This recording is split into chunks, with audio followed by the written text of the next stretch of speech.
So Deputy Carl Koontz is remembered by thousands today after he was shot and killed in the line of duty while serving a warrant in Russiaville last Sunday. News 18's Kayla Sullivan reports nearly 2,000 law enforcement officers and 800 civilians attended his funeral this afternoon. She joins us now to talk about the service today. Kayla.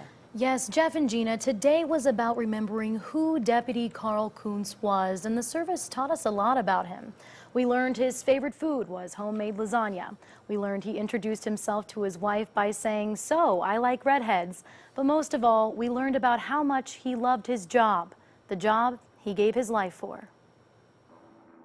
Nearly 2,000 officers and 800 civilians filled Northwestern High School to remember fallen Deputy Carl Koontz. But his widow, Cassandra Koontz, doesn't want his memory to stop there.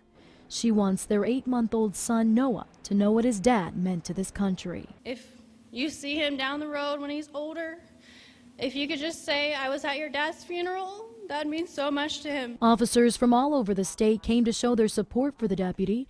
Lafayette Police School Resource Officer Casey Frazier says he identifies with Koontz. We're fairly close in age. He took over, pretty much got hired on about the time I started my school resource officer position. So obviously being a fallen brother, want to come out and say our respects and see him through to the very end. But it's not just state support. We talked with officers who traveled all the way from Louisville, Kentucky. We met some officers here from New York City Police Department, also from Chicago Police Department, and I believe also we spoke to a guy from Colorado as well. So there's officers from all over the nation here today. He says they come because you don't have to be from the same department to be family. Governor Mike Pence spoke at the funeral. He made a promise to the Koontz family. Indiana will never forget the life, the service of Howard County Deputy Carl A. Koontz. Cassie, his legacy will live on forever.